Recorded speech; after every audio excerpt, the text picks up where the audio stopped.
విషం జిమ్ముతున్నారు. మీరు మూసి కాలుష్యమే ప్రమాదం అనుకుంటున్నారు అధ్యక్ష. ఈ మనుషుల కడుపుల్లో ఉన్న విషయం మూసి కాలుష్యానికంటే ప్రమాదకరంగా తయారైంది అధ్యక్ష. ఏం నొప్పి అధ్యక్ష? నేను ఎవరినైనా విమర్శించిన అధ్యక్ష? నేను ఈ ప్రభుత్వం ఏం కార్యక్రమాలు చేపట్టబోతుందో సభలో సభ్యులు మాకు తెలవాలని అడిగినారు. పాయల శంకర్ గారు ఏమడిగినారు అధ్యక్ష?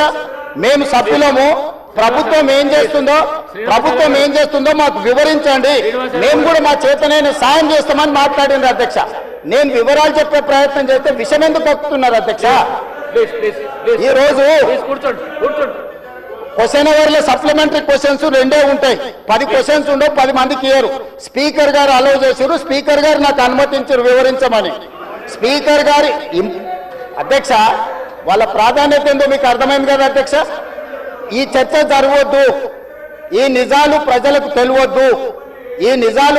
తెలియవద్దు, విషం కడుపు నిండా విషం. మీరు కళ్ళు చూడండి అధ్యక్ష, అసలు వాళ్ళ కళ్ళలో చూడండి. వాళ్ళ కళ్ళెగ్గిన పోలే శక్తి ఉంటే ఆ విషపు కళ్ళతో చూస్తే మొత్తం కాలి బూడిదైపోయేటట్టు చూస్తున్నారు అధ్యక్ష. కప్పిపుచ్చుకోవడానికి అద్దాలు పెట్టుకుంటున్నారు అధ్యక్ష. అది కప్పిపుచ్చుకోవడానికి అద్దాలు పెట్టుకుంటున్నారు అధ్యక్ష. అద్దాలు పెట్టుకున్నా మీ విషపు చూపులు ప్రజలకు అర్థమవుతాయి. అందుకోసమని నా మాట ఒక్కటే అధ్యక్ష. ఈరోజు తెలంగాణకు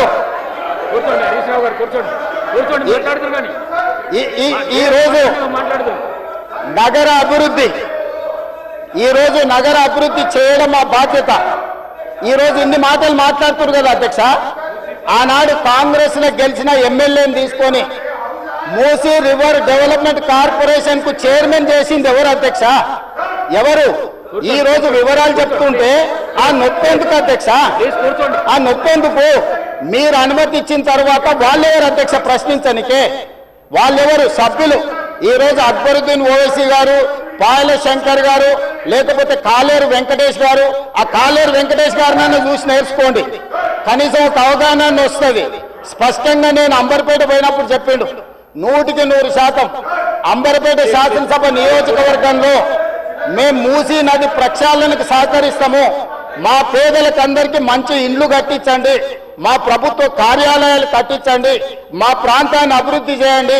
నేనే ముందు బాగానే నిలబడి మూసీ నది ప్రక్షాళనకు సహకరిస్తానని అంబర్పేట ఎమ్మెల్యే కాలేరు వెంకటేశ్వర గారు ముందుకు వచ్చి బహిరంగంగా మైక్లో చెప్పిండు. నిన్నగాక మొన్న వచ్చి నన్ను కలిసి చెప్పిండు. ఆ పక్కనే ఉప్పల్ ఎమ్మెల్యే లక్ష్మారెడ్డి గారు వచ్చి కలిసి, సార్ మా ప్రాంతాన్ని అభివృద్ధి చేయండి, మూసీ నదిని ప్రక్షాళన చేయడం ద్వారా మా ప్రాంతానికి ఉపయోగపడుతుంది, మీరు చాలా మంచి పని చేస్తారు, మీరు వేగంగా ముందుకు వెళ్ళండి, మా వైపు నుంచి మీకు ఏం సహకారం కావాలని చెప్పి ఆ శాసనసభ్యులు వచ్చి కలిసిరు అధ్యక్ష. ఇవాళ నేను ఒకటే అడుగుతున్నా అధ్యక్ష, ఈ రోజు మూసీ నది ప్రక్షాళన చేసుకుంటే నల్గొండ, ఈరోజు మూసీ నది ప్రక్షాళన మేము చేస్తున్నామంటే మీరు చెయ్యాలంటున్నా వద్దంటున్నా? ఒక్క మాటలో చెప్పండి. మీరు చెయ్యాలనుకుంటే ఏం చెయ్యాలో సూచన ఇవ్వండి, వద్దంటే మీ కడుపు మంట ఏందో చెప్పండి, తెలంగాణ ప్రజలు నిర్ణయించుకుంటారు. అందుకే ఈరోజు మూసీ నది పరివాహక ప్రాంతాన్ని నైట్ ఎకానమీగా మారుస్తా అని చెప్పిన అధ్యక్ష. పట్టణం అంతా రాత్రి 9 గంటలకు నిద్రపోతే రాత్రి 9 గంటల నుంచి ఉదయం 6 గంటల వరకు మూసీ నది పరివాహక ప్రాంతంలో నైట్ ఎకానమీని రివైవ్ చేసి అక్కడ హోటల్స్, ఆఫీసులు, అదే విధంగా ఫుడ్ కోర్ట్స్, కల్చరల్ యాక్టివిటీస్ వీటన్నిటిని కూడా ప్రపంచ స్థాయి నగరంగా మార్చడానికి నైట్ ఎకానమీని ఓపెన్ చేయబోతున్నామని చెప్పినాం అధ్యక్ష. ఆ ప్రాంతంలో ఉన్న ప్రతి వాళ్లకు, నష్టపోయే వాళ్లకు అత్యధికంగా నష్టపరిహారం ఇచ్చి బ్రహ్మాండమైన కాలనీలు కట్టించిస్తాం అధ్యక్ష. ఈరోజు వాళ్ళు ఏ పరిస్థితి లేనోళ్ళు, ఏ దిక్కు లేనోళ్ళు, సర్వం కష్టాలలో మునిగేటోడే మూసీ పక్కన పోయి ఇల్లు కట్టుకుంటాడు అధ్యక్ష. మూసీలో ఉండే దోమలు కానీ, కంపు కానీ, అక్కడ ఉన్న వాతావరణం కానీ, శవాలు కొట్టుకొస్తుంటే ఎవరైనా అక్కడ ఉండాలనుకుంటారు అధ్యక్ష? ఏ పేదోడైనా మీరు చెప్పండి అధ్యక్ష. ఒకప్పుడు నందనవనం కట్టింది కదా అధ్యక్ష, మూసీ నదిలో ఉన్న వాళ్ళని తీసుకెళ్లి. ఈరోజు ఆ ప్రాంతంలో నందనవనం మనం పోయినప్పుడు ఎంతమంది జిల్లాల నుంచి వచ్చిన వాళ్ళు ఉన్నారు అధ్యక్ష? ఎల్బీ నగర్ ఎమ్మెల్యే గారికి తెలుసు, నందనవనం ఆ కాన్స్టిట్యున్సీనే వస్తుంది.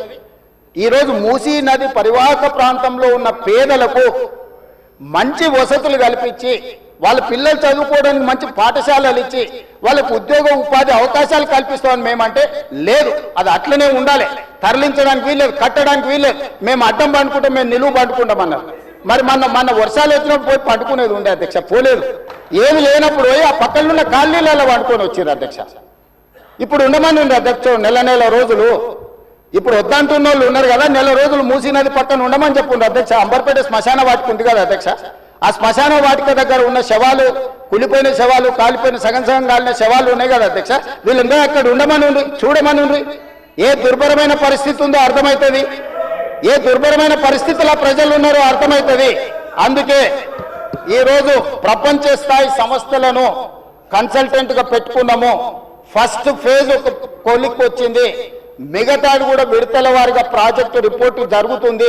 నేను హైదరాబాద్ నగరంలో 5 ఏళ్లలో 1,50,000 కోట్లు ఖర్చు పెడతాం, మూసీ నది ప్రక్షాళన చేస్తామంటే 1,50,000 కోట్లు కాంట్రాక్ట్ ఇచ్చేసారు, రేవంత్ రెడ్డి 25,000 కోట్లు తినేసిండని మాట్లాడుతున్నారు అధ్యక్ష. ఎంతసేపు వాళ్ళు ఎట్లనో మిగతాలు కూడా అట్లనే అనుకుంటారు అధ్యక్ష. కాంట్రాక్ట్లు ఇచ్చుడు, కమిషన్లు కొట్టుడు, లిఫ్టులు పంపులు పెట్టుడు, ఇండ్ల కనకవర్షం కురిపించుకున్నాడు, పోయి జన్వాడల్లో లేకపోతే మొయినాబాద్లో ఫామ్ హౌస్లు కట్టుకున్నాడు. ఇంతకు తప్ప మీరు చేసింది ఏంది? నా గురించి మాట్లాడే అర్హత మీకెక్కడిది? ఈ రోజుకు ఏది కూడా మేము కన్సల్టెంట్స్ డీటెయిల్ ప్రాజెక్టు రిపోర్ట్ ఇచ్చే వరకు అంచనాలు మేము చెప్పలేము. ఏంటంటే మేము 80,000 పుస్తకాలు చదవలేదు, మాకంత నాలెడ్జ్ లేదు, మేము అట్లా దొంగతనాలు చేయాలని పని కూడా పెట్టుకోలేదు అధ్యక్ష. అందుకే ఈరోజు మంచిరేవుల దగ్గర కాకతీయుల నాటి శివాలయం ఉన్నది అధ్యక్ష. 850 సంవత్సరాల పురాతనమైన శివాలయం మంచిరేవుల దగ్గర ఉంది అధ్యక్ష. గ్రేహాండ్స్ ల్యాండ్ ఉందా, ఈ రోజు అక్కడ శివాలయం కట్టదలుచుకున్నాం అధ్యక్ష. మన సంస్కృతిని కూడా పునరుద్ధరిస్తున్నాం. ముందుకు వచ్చిన తర్వాత మక్కా మసీదు ఉన్నది, ఒక అంతర్జాతీయ స్థాయి మసీదును అక్కడ కట్టదలుచుకున్నాం అధ్యక్ష. నదీ పరివాహక ప్రాంతంలో ముందుకు వస్తే సిక్ చావుని గౌలిగూడ దగ్గర ఒక అద్భుతమైన స్వర్ణ దేవాలయం లాంటి ఒక సిక్ మందిరాన్ని కట్టదలుచుకున్నాం అధ్యక్ష. ఆ విధంగా ముందుకెళ్తే ఉప్పల్ ప్రాంతంలో మెదక్ చర్చ్ లాంటి ఒక అద్భుతమైన చర్చిని కట్టదలుచుకున్నాం అధ్యక్ష. మూసీ నది పరివాహక ప్రాంతంలో ఒక పక్కన దేవుడు ఉంటాడు, ఇంకొక పక్కన అల్లా ఉంటాడు, ఇంకొక పక్కన గురుద్వారా ఉంటుంది, ఇంకొక పక్కన యేసు ప్రభు ఉంటాడు. ఈ 4 మతాలకు సంబంధించి మూసీ నది పరివాహక ప్రాంతంలో మత సమ్మేళనాన్ని చేసి ఒక మత సామరస్యాన్ని అభివృద్ధి చేయడానికి ఈరోజు కార్యక్రమాలు చేస్తున్నాం అధ్యక్ష. అదే విధంగా ఈరోజు ఇంటర్నేషనల్ స్టాండర్డ్స్ లో మనం అక్కడ ఉండే వ్యాపార కేంద్రాలను అభివృద్ధి చేయాలనుకుంటున్నాం అధ్యక్ష. ఈ రోజు నీళ్లు శాశ్వతంగా అందులో ప్రవహించే విధంగా నగరాల నుంచి వచ్చే మొత్తం కాలుష్యాన్ని మొత్తం నియంత్రించి సివరేజ్ ట్రీట్మెంట్ ప్లాంట్స్ పెట్టి ట్రీట్ చేసి ఆ వాటర్ ని కూడా వినియోగించుకోవడానికి ఈరోజు ప్రణాళికలు చేస్తున్నాం అధ్యక్ష. వీటన్నిటికీ అంచనాలు లేకుంటే టెండర్లు ఇచ్చి కాంట్రాక్టర్ల దగ్గర నుంచి మేము కమిషన్లు కొట్టదలుచుకోలేదు అధ్యక్ష. సంవత్సరంన్నర నుంచి నిరంతరం పనిచేస్తే ఇప్పుడు ఒక కొలిక్కి వచ్చినాయి. ఇంకొక సంవత్సరం పడుతుంది మొత్తం డీటెయిల్ ప్రాజెక్టు రిపోర్ట్ తయారు కావడానికి. 5 సంవత్సరాల కోసం కన్సల్టెంట్ కంపెనీని పెట్టుకున్నాం అధ్యక్ష. 5 సంవత్సరాలు ప్రాజెక్టు డిజైన్లు ఇవ్వడమే కాకుండా, అంచనాలు వేయడమే కాకుండా, నిర్మాణంలో కూడా వాళ్ళ సహకారం ఉండాలని చెప్పి ఈరోజు అంతర్జాతీయ స్థాయి కంపెనీలను తీసుకొచ్చి మనం పెట్టుకున్నాం అధ్యక్ష. నేను అందుకే డిపిఆర్ వచ్చిన తర్వాత బడ్జెట్ సెషన్లో మీ అందరికీ డీటెయిల్ ప్రాజెక్టు రిపోర్ట్ హౌస్లో ప్రజెంట్ చేస్తా అధ్యక్ష. మీ అందరి సూచనలు తీసుకుంటా, మీ అందరి సలహాలు తీసుకుంటా. నాకు ఇందులో సీక్రెట్ ఏం లేదు అధ్యక్ష. ఒక గొప్ప మంచి ఉద్దేశంతో మూసీ నది ప్రక్షాళన చేయదలుచుకున్నాము. ఇది 4 నదుల అనుసంధానం అవుతుంది అధ్యక్ష. మూసా నది, ఈసా నది, గోదావరి నది, కృష్ణా నది, 4 నదుల అనుసంధానము జరగగలిగిన ఏకైక అవకాశం తెలంగాణ రాష్ట్రంలో ఉన్నది. ఈ గొప్ప కార్యక్రమాన్ని చేసే అవకాశం దేవుడు నాకు ఇచ్చిండు. ఈ రోజు గాంధీ బాపు ఘాట్ ఏదైతుందో అక్కడ గాంధీ సరోవర్ కట్టదలుచుకున్నాం అధ్యక్ష. గాంధీ సరోవర్ నిర్మించాలంటే ప్రభుత్వానికి భూమి తక్కువ ఉంది, డిఫెన్స్ ల్యాండ్ ఉంది. 200 ఎకరాలు కేంద్ర ప్రభుత్వాన్ని అడిగినాం, నరేంద్ర మోడీ గారిని అడిగినాం, రాజ్నాథ్ సింగ్ గారిని అడిగినాం. రాజ్నాథ్ సింగ్ గారు పెద్ద మనసు చేసుకొని తాత్కాలికంగా ఇమ్మీడియట్ గా ఒక 60 ఎకరాలు ఇస్తా, ఇంకొక 50 ఎకరాలు 100 ఎకరాల పైన ఇస్తా. గాంధీ సరోవర్, అక్కడ గాంధీ సరోవర్ దగ్గర ప్రపంచంలోనే ఎత్తైన మహాత్మా గాంధీ గారి విగ్రహాన్ని కట్టాలి. అక్కడ గాంధీ ఫిలాసఫీని ప్రపంచానికి చెప్పాలి. గొప్ప ఎడ్యుకేషనల్ ఇన్స్టిట్యూట్స్ అక్కడ పెట్టాలి. ప్రజలకు జ్ఞానాన్ని, పిల్లలకు విజ్ఞానాన్ని ఇవ్వాలని ఈ రోజు మేము ప్రయత్నం చేస్తున్నాం. కేంద్ర ప్రభుత్వం కూడా పార్టీలకు వ్యతిరేకంగా, పార్టీలకు భిన్నంగా ఉన్న రాజ్నాథ్ సింగ్ గారు ఒక పెద్ద మనిషి ముందుకు వచ్చి బ్రహ్మాండంగా ఉన్నది గాంధీ సరోవర్ కట్టుండని ప్రాథమికంగా 55 ఎకరాల భూమిని తెలంగాణకు బదలాయించడానికి ఒప్పుకుండు. మేము 200 అడిగినాం, మేము 100కు వస్తాం, మిగతా 50 ఎకరాలు కూడా ఇవ్వండి అని అడిగితే మనం కలిస్తే ఇప్పుడు కమిటీని పంపించింది అధ్యక్ష. డిఫెన్స్ సెక్రటరీలు అందరూ వచ్చి ఫీల్డ్ ఇన్స్పెక్షన్ చేసి ప్రాథమికంగా ఇది బ్రహ్మాండమైన ప్రాజెక్టు, మీకు ఆ భూమి కూడా ఇస్తామని కేంద్ర ప్రభుత్వం ముందుకు వచ్చింది అధ్యక్ష.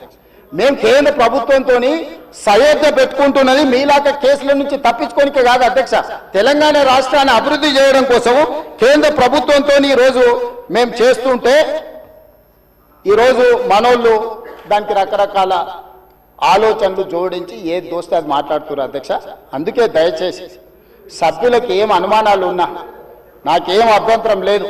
నేను గతంలో ఇది నిర్మాణం చేయాలనుకున్నప్పుడు గ్రేటర్ హైదరాబాద్ పరిధిలో ఉండే ఎమ్మెల్యేలందరినీ సౌత్ కొరియా చూడడానికి రెవెన్యూ మినిస్టర్ శ్రీనివాస్ రెడ్డి గారి నేతృత్వంలో కార్పొరేటర్లను, మేయర్ని, డిప్యూటీ మేయర్ని, ఆఫీసర్లని, శాసనసభ్యులను అందరినీ పొమ్మన్నాం. మొదట్లో పాపం శాసనసభ్యులు అందరూ రానికే సిద్ధమయ్యారు. ఇక ఏమైందో కడుపులో విషం ఉన్నోళ్ళు ఏం విషయం చెప్పినరో ఇక వద్దులే అన్న మేము రాము అని వాళ్ళు ఇచ్చేసారు. నేను ఇప్పుడు కూడా చెప్తున్నా, ఎమ్మెల్యేలందరికీ నా సూచన, ముఖ్యంగా గ్రేటర్ హైదరాబాద్ పరిధిలో ఔటర్ రింగ్ రోడ్ ఇన్సైడ్ ఉన్న ప్రతి ఎమ్మెల్యేకి నా సూచన, మీరు వెళ్ళి చూడండి, మీ అనుభవాన్ని మాకు పంచండి, మీ కాన్స్టిట్యున్సీలలో మీకు ఏం కావాలనో చెప్పండి. మాకు ఇట్లనే చేయాలి అట్లనే చేయాలి, దీన్ని చెడగొట్టాలని లేదు, చాలా మంచిగా చేయాలనే ఆలోచన ఉన్నది మాకు. అటు ప్రకాష్ గౌడ్ గారు కావచ్చు, ఎంఐఎం ఎమ్మెల్యేలు కావచ్చు, లేకపోతే కాలేరు వెంకటేష్ గారు కావచ్చు, లేకపోతే లక్ష్మారెడ్డి గారు కావచ్చు, ఆ కిందికి వెళ్తే ఎల్బీ నగర్ సుధీర్ రెడ్డి గారు కావచ్చు, లేకపోతే సబితా ఇంద్రారెడ్డి గారు మహేశ్వరం కాన్స్టిట్యున్సీ కూడా కొంత పార్ట్ అందులోకి వస్తుంది. మీరందరూ విదేశీ పర్యటనకు వెళ్ళండి, ప్రభుత్వమే ఖర్చులు భరిస్తుంది, పర్యటన చేయండి. ప్రపంచ స్థాయి మూసీ రివర్ డెవలప్మెంట్ ఫ్రంట్ను మనం అభివృద్ధి చేసుకుందాం, ప్రపంచంతో మనం పోటీ పడదాం. ఆ అభివృద్ధి కార్యక్రమంలో పేదలకు ఎవరికైతే ఇబ్బంది కలుగుతుందో ఆ పేదలకు ఏ విధంగా న్యాయం చేద్దామో మీరు చెప్పండి. వాళ్ళకు పెద్ద కాలనీ కట్టిద్దామా, నాకేం అభ్యంతరం లేదు, ప్రభుత్వ నిధులతోనే కడుతున్నాం కదా. మీ ఆస్తి ఏమో అమ్ముతలేనే, నా ఆస్తి కూడా అమ్ముతలేనే, ప్రజలు కట్టిన పన్నుల నుంచి ఆ పేదలకు మంచి మంచి ఇల్లు కట్టిద్దాం, మంచి స్కూళ్ళు కట్టిద్దాం, మంచి హాస్పిటల్ కట్టిద్దాం, ఉద్యోగ ఉపాధి అవకాశాలు కల్పిద్దాం, స్కిల్ వాళ్ళకి ట్రైనింగ్ ఇద్దాం. ఆ ట్రైనింగ్ ఇచ్చిన తర్వాత పరిశ్రమలలో వాళ్ళకి ఉద్యోగాలు కల్పించే ఏర్పాటు చేద్దాం. ఒకవేళ ఆ ప్రాంతం నుంచి తరలిపోవడానికి వాళ్ళకి ఇబ్బంది ఉంటే మలక్పేట ఎమ్మెల్యే గారు చెప్పారు, भैया यहाँ से उतना दूर जाना है तो हमारे लोग नहीं जाएंगे, अगल बगल में कुछ जगह देके उन लोगों को घर बना के दो. मलकपेट एमएलए कुछ सुझाव दिए, हम लोग वहीं पर जगह ढूंढ रहे, 4 एकड़ 5 एकड़ लेके 10-12 मंजिल बनाए तो वहां को वहीं रहेंगे, वहीं एक अच्छा छोटा स्कूल बनाएंगे, वहीं हॉस्पिटल बना देंगे, दवाखाना बना देंगे. जो गरीब लोगों को कम कर सकता है सब कुछ कर देंगे. हम कोई किसी जेब से निकाल के उसमें नहीं डाल रहा है. तो हैदराबाद शहर को हम अच्छा बनाने के लिए हम लोग कोशिश कर रहे हैं. अकबर साहब, इसमें आपका भी you have a better experience, you know better than me. Why? Because you have seen entire world and you have worked with Rajshekhar Reddy garu, you have suggested Charminar pedestrian thing, other things you have suggested, many times you have expressed your interest on this development. So government is having open mind. We don't have any objection, we don't have any other agenda, hidden agenda, we don't have any hidden agenda. We wanted to develop, we wanted to improve our infrastructure. So I would request all my members, please suggest our government. Government is there to accept your suggestions. మేము మంచి పని చేయడానికి నిర్ణయించుకున్నాము, మీ సూచనలు సలహాలు ఇవ్వండి.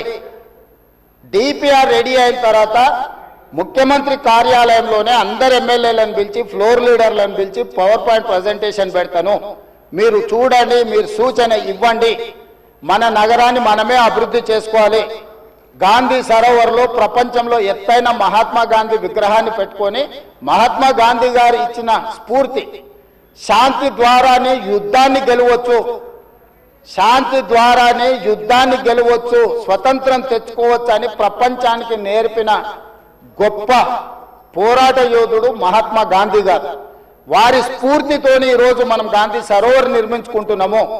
వారి స్ఫూర్తితోనే ఈరోజు నల్గొండ జిల్లా ప్రజలకు శిక్ష, నగర ప్రజల నుంచి ఈ ప్రాంతం నుంచి పోయే కలుషితము నల్గొండ ప్రజలకు తీరని శిక్షగా మారింది. ఆ ప్రజల్ని కూడా కాపాడాల్సిన బాధ్యత మన మీద ఉన్నది అధ్యక్ష. సంస్కృతిని కాపాడుకోవడం, నీళ్లను పరిరక్షించడం, ప్రక్షాళన చేయడం, అభివృద్ధి చేయడం, అభివృద్ధిలో భాగంగా పెట్టుబడులను ఆకర్షించడము, ఇవన్నీ కూడా ప్రభుత్వం చేపట్టే కార్యక్రమాలలో ఉన్నాయి. వీటి వివరాలు అన్నిటిని కూడా సభకు చెప్తా. ఇంకేమన్నా కావాలన్నా కూడా నాకు అభ్యంతరం లేదు, వివరాలు చెప్తా. నా సూచన ఒకటే, ఈ కడుపులో విషయాన్ని కొంచెం తగ్గించుకోండి. ఒకవేళ మందు లేకపోతే వికారాబాద్లో ఎట్లా తెలుసు కదా, వికారాబాద్ కా హవా लाखों का विकाराबाद हवा मरीजों का दवा। ये मरीज लोगों को ले जाके विकाराबाद में शरीक करवा दो अध्यक्ष साहब। एक 10-10 दिन वहां ले जाके वहां बांध के रखो, सुधर जाएंगे लोग। नहीं ये तो नहीं सुधरने वाले, पेट भर पूरा भर गए। इसीलिए मैं आपको गुजारिश है ये सबके तरफ से, ये लोगों को ले जाके विकाराबाद में भर्ती करवा दो अध्यक्ष। धन्यवाद।